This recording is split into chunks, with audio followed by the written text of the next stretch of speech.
Imagine how your career and your personal life would improve if you had the tools, techniques, and tactics to help you excel in your next class presentation, a business meeting, or a networking event. What could happen if your investment pitch really resonated with potential investors? Where could your career take you if you were more confident during job interviews? If you want to learn how to develop a high-impact, high-energy presentation, then you've come to the right place. Hi, my name is Robert Weese, and I started my career as an on-air broadcaster, and now I teach presentation skills to students and business professionals. I've delivered training to people of all skills and ages, and they all had one thing in common. They wanted to improve their presentation skills so they could advance their career. A study conducted by IBM found that employees who were the best speakers and presenters also got the most promotions. Let me repeat that because it's critical to your financial success. IBM found that the best speakers and presenters got the most promotions. It's interesting to note that when someone is asked to rate the presentation that they just gave, they consistently give themselves an above average 8 or 9. Yet when the audience was asked to rate that exact same presenter, they most often gave them a 3 or a 4, usually stating they weren't very good. So why is there such a disconnect between what the presenter thinks they're doing and what the audience believes happened? The answer is really quite simple. Very few people have ever been trained on how to deliver and develop a high-impact presentation. In this workshop, you're going to learn not only how to structure your presentation, but also how to become a high-impact presenter. So let me start by asking you a question. What's holding you back? Is it your fear of public speaking, your lack of training, or insufficient planning and practice? Well, by the end of this presentation, I hope you'll have a higher level of confidence when it comes time for you to give that next class presentation, or speak up at your next meeting, or ace that job interview. We're going to divide this video into 4 parts.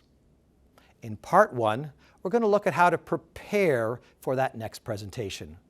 We'll start by focusing on your audience and the impact or the outcome that you want them to experience. In part 2, it's all about your presentation structure, the building blocks that support the main idea or your thesis. In part 3, we'll address how to write a high-impact presentation that will motivate your audience to take action. It will also help you stand out as a leader. And finally, in part 4, I'm going to address one of the most important components of your presentation. Unfortunately, it gets the least attention from instructors and from presenters. We're going to talk about the power of the delivery, how to speak to create a high impact on your audience.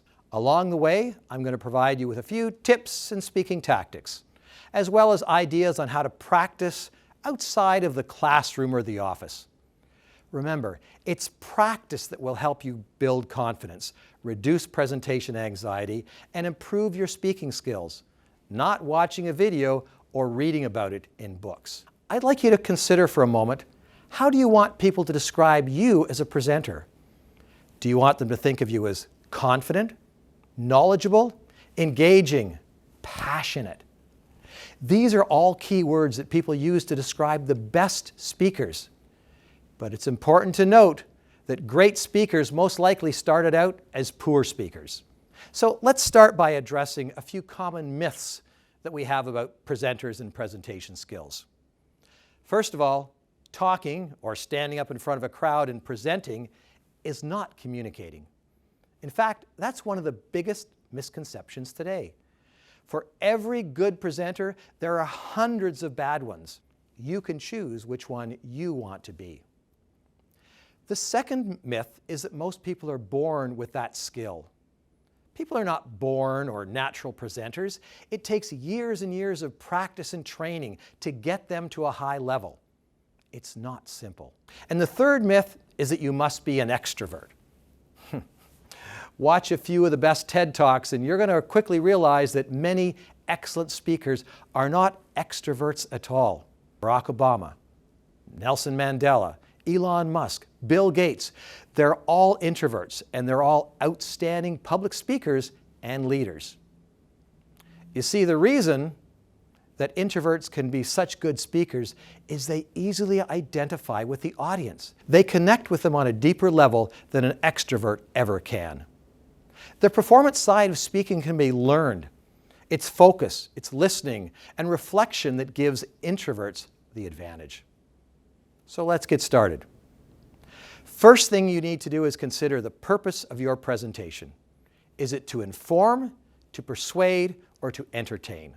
In this workshop, we aren't going to talk about entertaining your audience. I'm going to leave that to the experts at Second City for their comedy. Instead, we'll focus on the two most important types of presentations that you're going to be called upon to deliver. Presentations meant to inform and presentations designed to persuade. Now, you may need to persuade your team or your business to adopt a new policy, take on a new technology, consider new ideas. You may have to give a sales presentation to customers or provide formal training to people who have purchased your products or your services. Regardless of the type of presentation you're called upon to deliver, you can follow the same framework for the design and the development.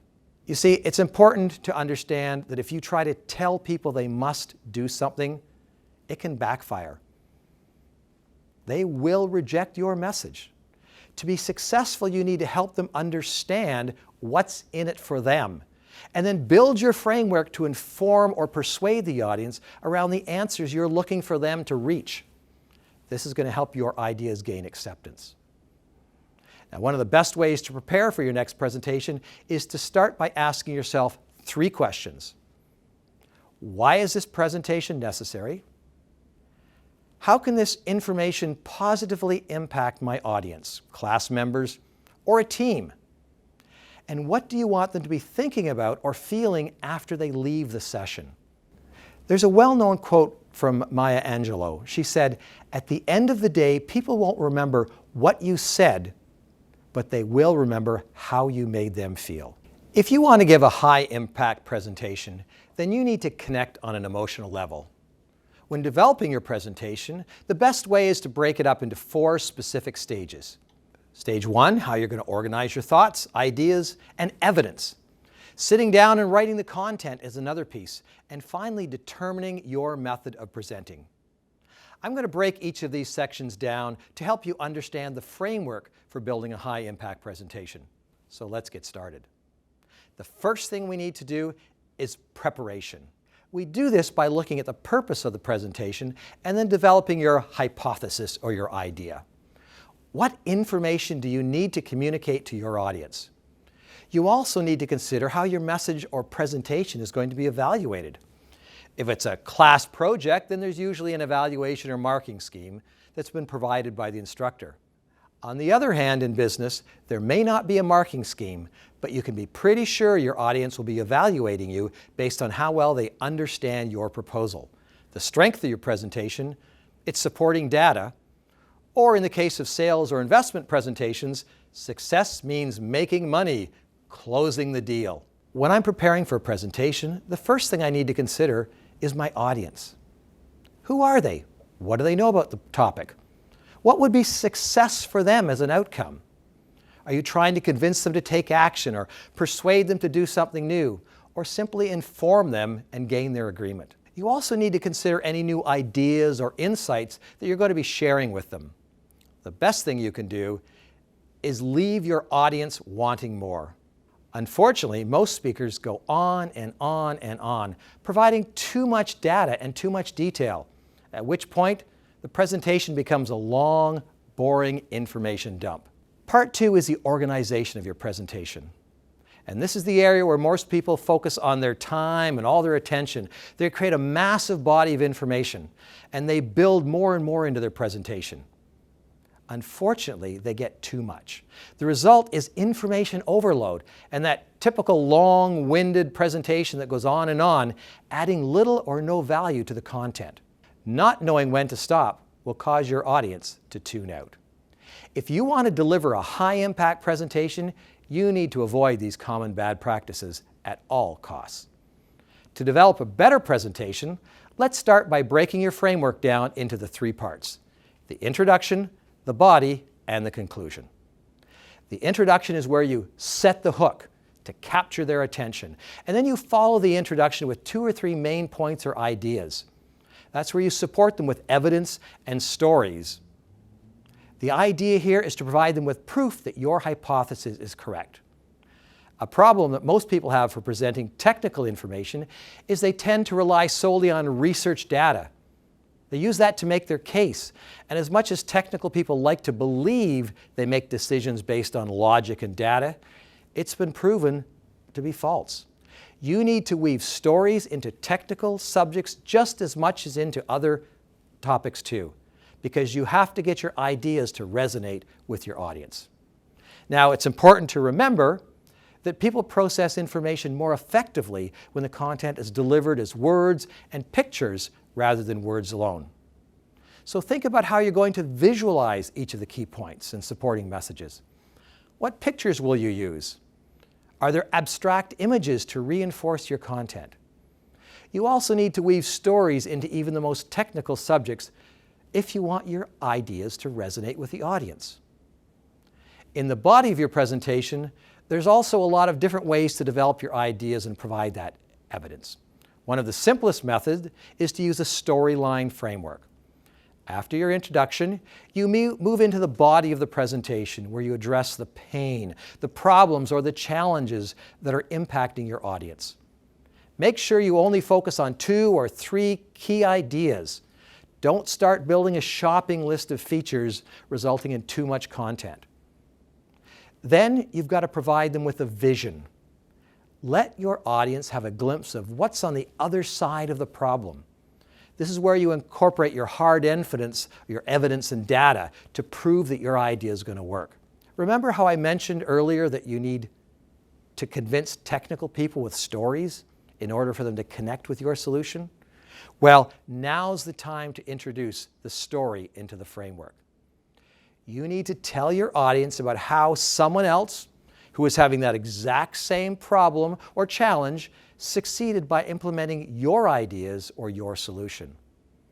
It's important to always use a story to paint a picture for your audience. If you don't give them something concrete to focus on, they're going to develop their own ideas, and it may not be what you want them to do. Now, don't be afraid to sprinkle a little humor into your stories either. People learn much better when they're having fun. This doesn't mean you should attempt to be a comedian. Humor should be used sparingly and only if you have a good relationship with the audience. Whenever I use humor in a presentation, it's usually poking fun at my mistakes that I've made during my career.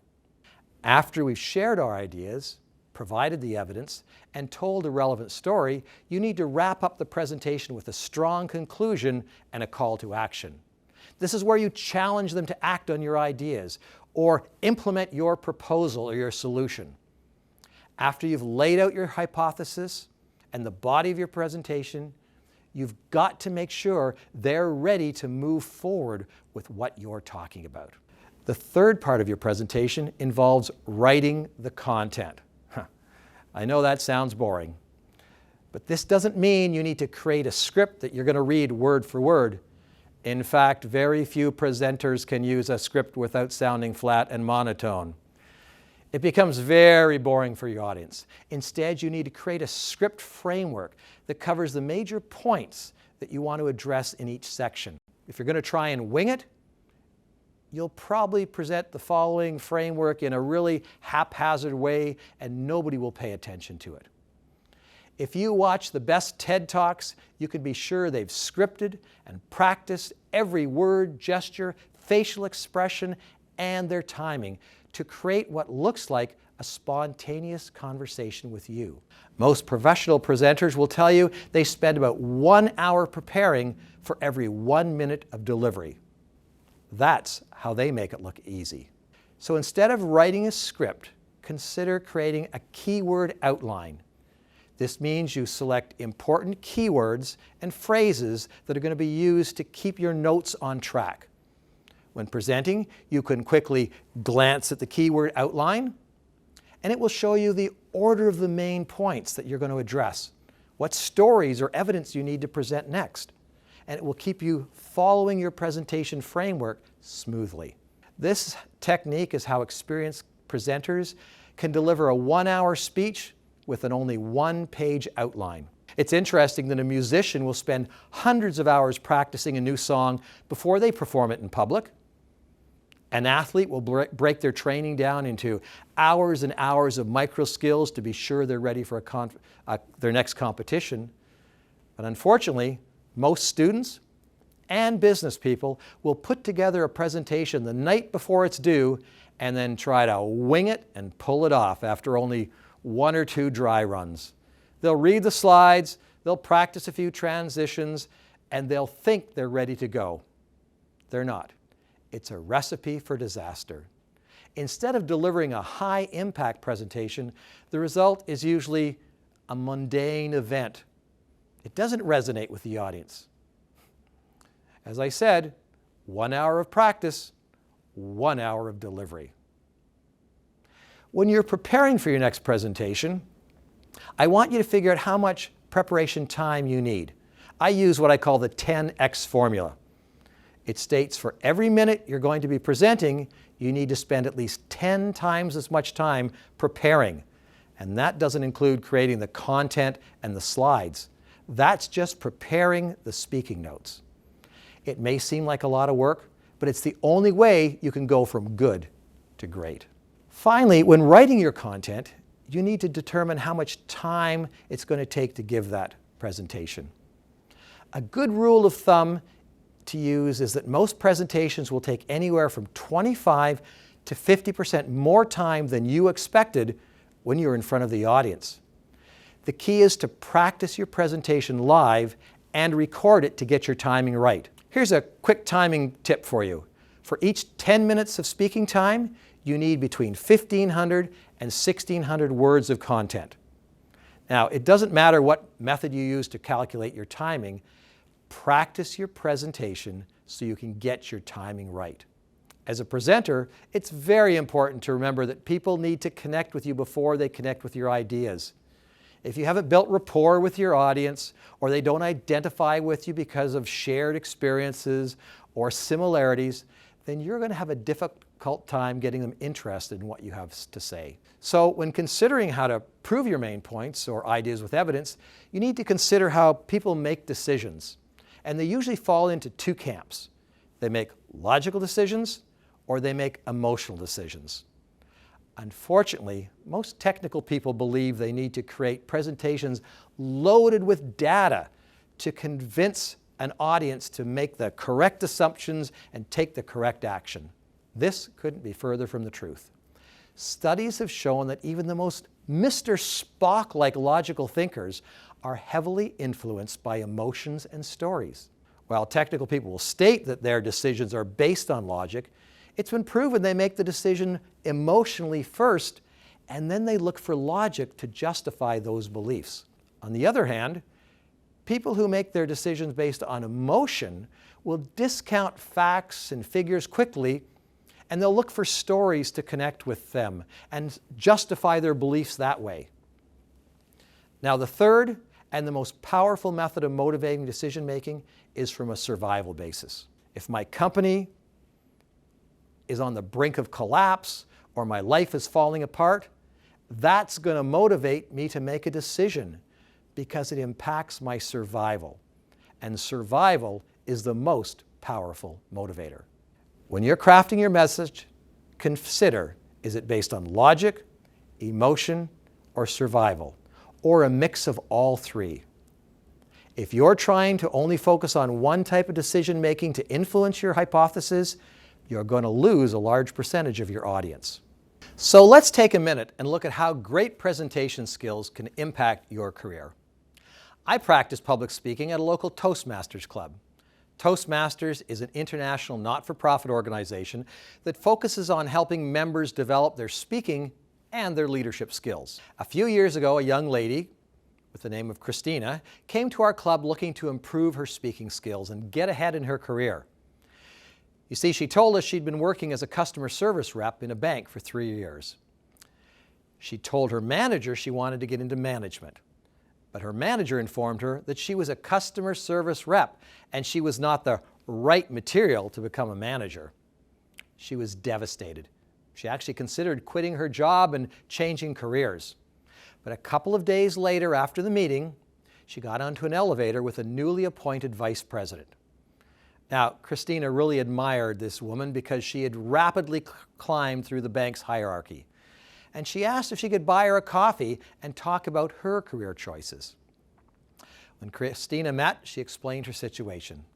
And the VP said she'd seen Christina at meetings and was concerned because she never was prepared to give an opinion or input on any of the topics they were discussing. She suggested that Christina should go to Toastmasters to improve her presentation skills. Well, she joined our club, and when it came time for her to give her first speech, she was so nervous she felt sick. She was sure her legs were going to give out. She was turning red. She lost her voice. She had stage fright in a big way. Well, she got through the first speech, and based on the feedback, training, and practice, over the next 3 months, she went on to deliver better and better speeches. Her presentation style became more engaging, more relaxed, more dynamic. During a meeting at the bank later in the year, a senior executive noticed the change, and they asked Christina to head up a training program for the customer service representatives. When she gave her final presentation, the manager was so impressed, he asked her to speak at an upcoming national conference. Now, Christina told me she was terrified, but she knew with her new confidence and skills, she was going to be okay. When the day came, she once again was feeling anxious and excited, but she took the stage and delivered a high-impact presentation in front of 1,000 bank employees from all across the country. At the end of the presentation, her coworkers and executives came up and congratulated on doing such an excellent job. The following day, she received a phone call from the National Training Director, asking her to interview for a job as one of the training facilitators. She got the job, and 4 years later, she became the National Training Director. Christina says she owes her career success towards taking those first steps and becoming a better presenter. It worked for her, and it can work for you. The most common way that someone starts a presentation is by giving the audience their name and a brief or sometimes lengthy overview of their background and their career. We call this the thank you introduction. You thank the host for inviting you, and then you go on and on about who you are and what you've done. If you really want to hook your audience right away, you need to think about your presentation like the intro to a James Bond movie. I'm sure you know how a James Bond movie starts. The screen explodes to life with an exciting chase scene. Guns are blaring, cars crashing, buildings are blowing up, bad guys on motorcycles are flying through the air, innocent bystanders are diving for cover, and James Bond coolly escapes from the jaws of death to drink his martini and fight another day. The point is, you know what you're about to watch is an exciting movie, and the audience is now interested in what's coming next. Netflix and most TV sitcoms do the same thing. They run a minute or two intro to the show to hook you before they go to the commercials. You need to do the same thing with your presentation. Okay.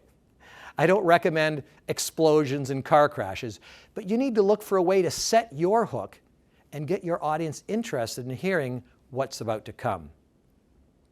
If you Google "start your speech" or "ideas to start your presentation," you'll probably find 20 or 30 different techniques.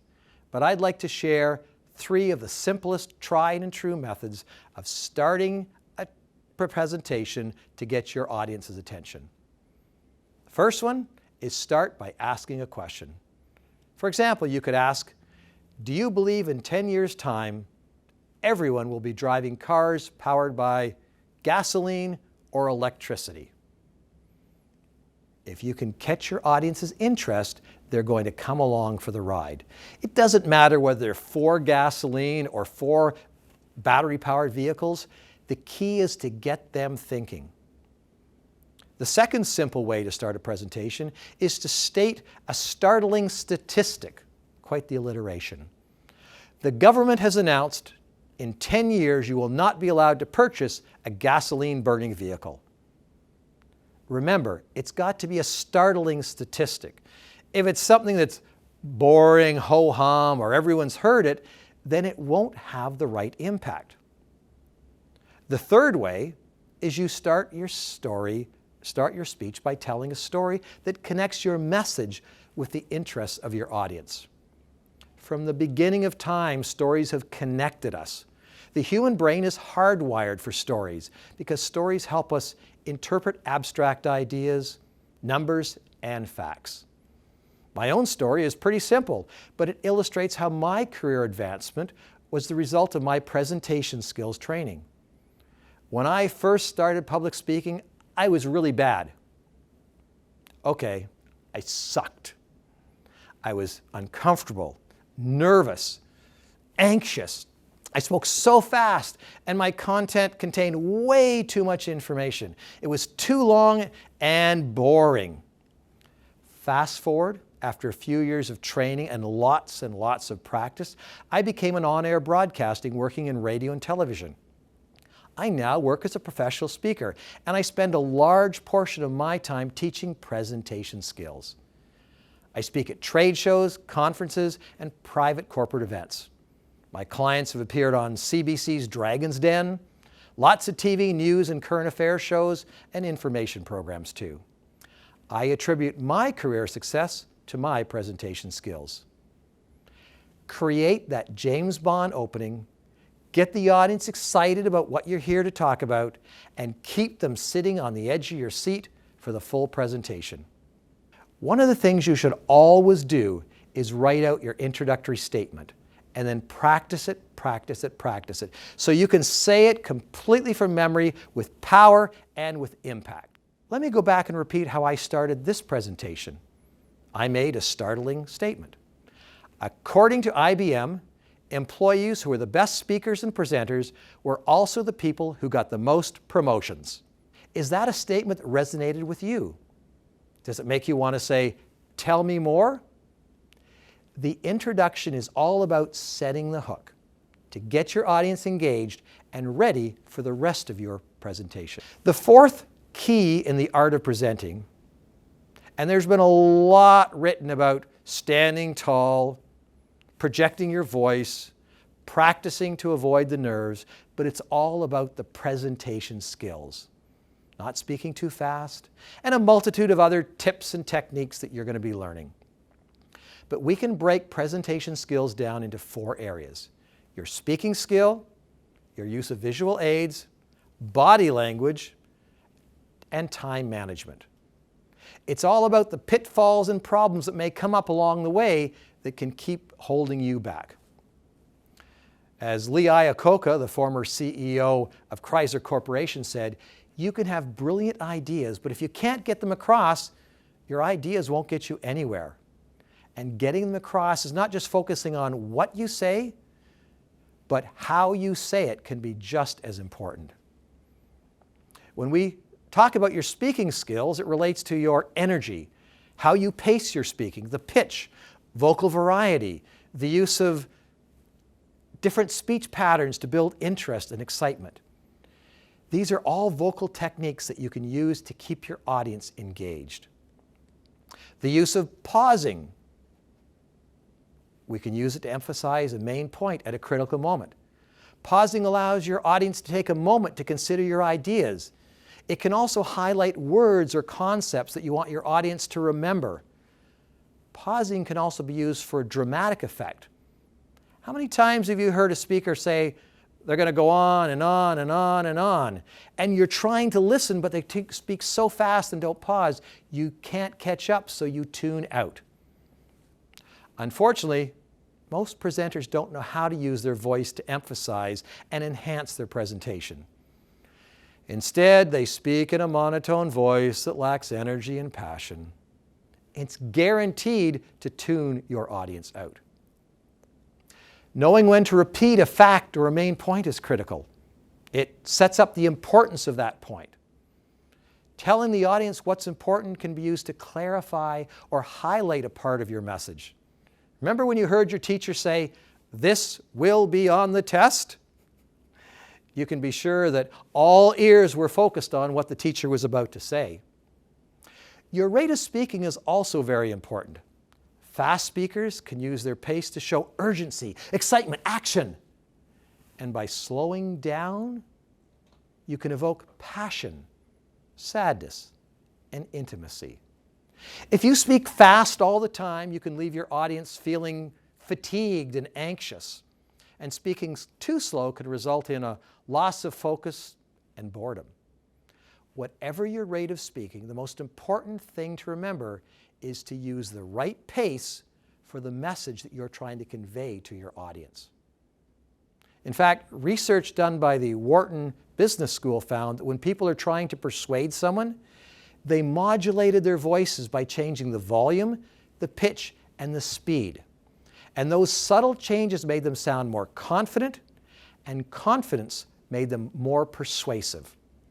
Now, on the other hand, people with rough voices or weak voices or strange voices tend to be labeled as negative, weak, or tense, while people with strong voices are described as successful, sociable, and smart. Remember, there are no natural-born speakers. There were speakers who learned the skills needed to improve. So when preparing, you need to determine the best method of presenting the information. Because, let's face it, just because PowerPoint is readily available, it doesn't mean it needs to be used all the time in every situation. Face it, 30 years ago, the only visuals that most speakers had was a chalkboard or an overhead transparency. Now everyone has access to graphic software to spice up their presentations visually. Unfortunately, PowerPoint has become a crutch for most people. It can make a great presentation visually stunning, and it can enhance the speaker's message, but it's used way too much. Poor presenters rely on PowerPoint to create impact and to tell their story. At worst, lazy presenters read every single word right off the screen, and they populate the slides with so much information, the viewer has no concept of the message they're trying to portray. In fact, some of the most powerful presentations ever given did not have a single visual aid. Think about Martin Luther King, "I have a dream." John F. Kennedy's 1961 inauguration address, "Ask not what you can do for the country." And even recently, Greta Thunberg speaking about the environment and activism to the United Nations. No slides, no videos, just a young girl with a powerful message on a world stage. Bad graphics, confusing charts, distracting animation, the overuse of text, embedded video links, images that don't work or take too long to load, 8, 10, 12 bullet points on a slide, fonts that are too small, colors with no contrast. They go on and on and on, but these are the common problems that most presentations have. When you're sitting at your desktop screen, it may look great, but when you put it up on the big screen, colors fade, numbers and text don't show up, and the audience completely loses the point of your message. In most business presentations, the images are just too small to be seen. If you're going to use a picture of a product, a person, or anything, make sure that it can be clearly seen by everyone in the room, regardless of the size of the screen you're using. The best rule of thumb is to only put one image on a slide and make that image as large as the screen will allow. Keep your bullet points, your graphics, your text, and your statistics as big as possible and as simple as possible. Too many presenters put slides on the screen that contain so much information the audience doesn't get the point. You may know exactly what you're trying to communicate, but if your audience only sees a visually complicated mess up on the screen, they're not going to be interested. Studies have shown you should have no more than 5 bullet points on any one slide. And if you want even more impact, strive for a single headline on the screen without any bullet points at all. Have you watched the Apple presentation when Steve Jobs introduces the iPhone? He stands in front of a massive screen that contains a single image. If your audience is reading your slides, then they're not listening to you, and that's not good. Getting too detailed for your audience is also another challenge, especially for presenters who are technically oriented. Your audience probably doesn't need to know the features and specifications of all the product. Keep your points at a high level and save the technical discussions for later. Another area that most people don't consider when giving a presentation is the use of body language. Body language is the expression of emotions, feelings, and ideas non-verbally. Your posture, your movement, your position, your gestures, eye contact, facial expressions, they all contribute to the message you're sending out when you speak. Your body language can enhance your communication or it can undermine your message. Your stance or posture can show authority and confidence. A tall stance is also important for both your breathing and your voice protection. If you're slouching or hunched over the desk or the lectern when you're speaking, it's going to diminish your power. You'll lose authority, and the effectiveness of your voice is going to disappear. Movements are another important nonverbal method of communicating. Taking a step forward will help you emphasize a point. Moving a few steps back creates distance and may help your audience process information. Making a lateral movement can help emphasize a transition in your speech. Hiding behind the podium or the lectern can make you appear closed off, while standing beside it will make you look more open and inviting to the audience. Unfortunately, when presenters are nervous, they often pace back and forth across the stage. It's very distracting to your audience, and it's even worse if you're doing that when they're watching the video replay. When presenting, stand in one place, make your point, and then if you have to move to a new spot, stop and talk about the idea. It's less distracting and it creates a greater impact. A final tip, sometimes it's powerful to stand very still when you use a nonverbal pause. It can add drama or intrigue. The best speakers also use gestures and body language to build interest in their message. And we can break the gestures into 3 different categories.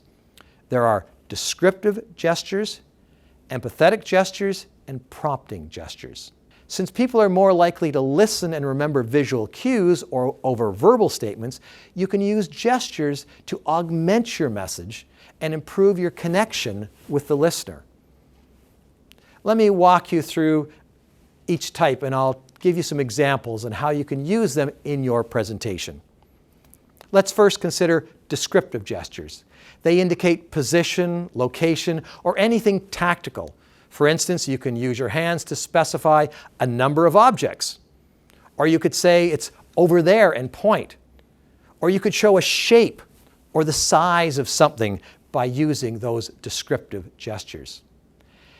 An emphatic gesture is used to underscore a strong emotion, like placing your hand on your heart, bowing and shaking your head, wiping an imaginary tear from your eye. These gestures are very effective when they're part of a story you're telling.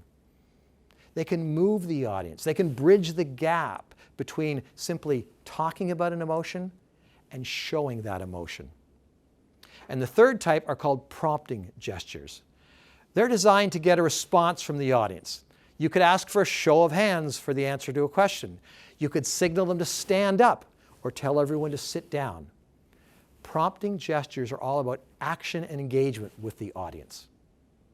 How many times have you been at a concert and the band started to play their favorite song, you start singing along and everyone's dancing along with it? An engaging audience is ready to listen and ready to learn. Now, another thing to think about is fear of public speaking. It's a common form of anxiety. In fact, it's the second most common fear. It can range from a slight nervousness to paralysis. Many people avoid public speaking situations altogether, or they suffer through them with sweaty palms, upset stomachs, quivering voice. But with preparation and practice, you can overcome your fear. In order to reduce that fear and anxiety, first, visualize yourself giving the speech. Imagine your voice is loud and clear and confident. Visualize your audience clapping when you're finished. It's going to boost your confidence. You've got to remember, people want you to succeed. The audience wants you to be interesting, informative, and entertaining. They're rooting for you. When you're called upon to present, don't apologize if you're nervous. Chances are the audience doesn't even know it. Instead, focus your attention away from your anxiety and concentrate on your message, not on the audience. Before you start speaking, take a moment to survey the audience. Look at people in the room. Smile at a friend. Take a few deep breaths to fill your brain with oxygen, and it will calm you down. And what happens if you make a mistake? Unfortunately, it's human nature to pick up on that mistake, and then we blow it out of proportion. When something minor goes wrong, pause, take a breath, and just continue. Don't apologize or call attention to your mistake. Chances are the audience didn't even notice. One of the most annoying habits that many speakers have is using filler words or crutch words. You've heard them all, and, you know, like. Using filler words leads the audience thinking that you don't know your message. Maybe it's a lack of confidence in your abilities. You need to work on eliminating or at least reducing the use of filler words. And the best way to break out of the filler word habit is to take a moment and pause between main points. This gives you a second to plan what you're going to say, and it will help you eliminate the yeah, right? You can also practice by writing a filler word and posting it on a Post-it note and putting it at your computer monitor. When you're practicing your speech, it's going to remind you not to use the word. It's only through practice and becoming self-aware of your use of those filler words that you're going to eliminate them. People who have a strong accent often ask me, how do they get rid of it? Well, the goal is not to get rid of your accent. It's part of who you are. It's part of your story. The goal is to help you be understood. And there's a few simple techniques you can do to help prepare yourself if you've got a strong accent. The first, practice reading out loud. I suggest you find children's books, nursery rhymes, or song lyrics. Speak slowly, clearly, and record your practice so you can uncover words that you consistently mispronounce. Listen and practice the words or phrases that you find difficult. Practicing out loud is one of the best ways to improve your presentation skills, and as I mentioned, you can always drop by a Toastmasters club to learn more about practicing in a structured setting. A speaker not only needs to know what to say, but they also need to know when to stop. How many times have you sat through a presentation where the speaker realized they were running out of time, and then they started skipping slides and talking faster and faster in order to cover all the information that was on that slide deck? It just sounds and looks bad. In some cases, the organizer will simply cut you off. And other times, the audience tunes out, or they may let you go on, hoping that you're finally going to finish it. Planning and practice will eliminate this problem and avoid that embarrassment. High-impact presenters can deliver their presentation within a few minutes of the allotted time under any circumstance. There's an old saying, the congregation never says to the minister, "I wish your sermon would have been longer." It's better to leave them wanting more than to have them wanting to leave. So finally, we come to your conclusion. It's the time to review the expected outcomes, how implementing your solution or ideas will be a win for your audience or your team. It's also where you challenge them to take action. Not next week or next year. You've got them fired up now. Get them to act now. But before you write your conclusion, review the main points and then tie the ideas directly to what's in it for them.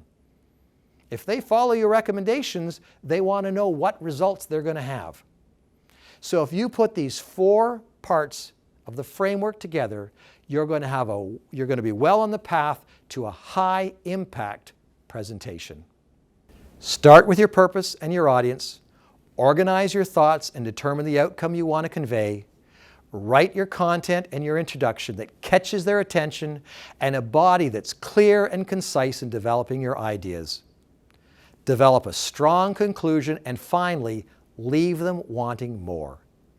These are the key components that go into developing your own high-impact presentation. According to the Wall Street Journal, almost 90% of the time, opportunities are given to people based on their abilities to communicate. Multiple studies have concluded that presentation and speaking skills are one of the best predictors of a person's success. It impacts your ability to get hired, get promoted, and yet schools and business classes completely neglect this topic in their career development programs. If you had an opportunity to learn a skill that could mean a better career, a higher income, and more opportunities, would you spend time developing that skill? I'm pretty sure your answer is yes. Join a Toastmasters club. Find a course on public speaking. Get started on your own path to success. My name is Robert Weese. I hope you found this workshop valuable, and I wish you all the best in your career journey.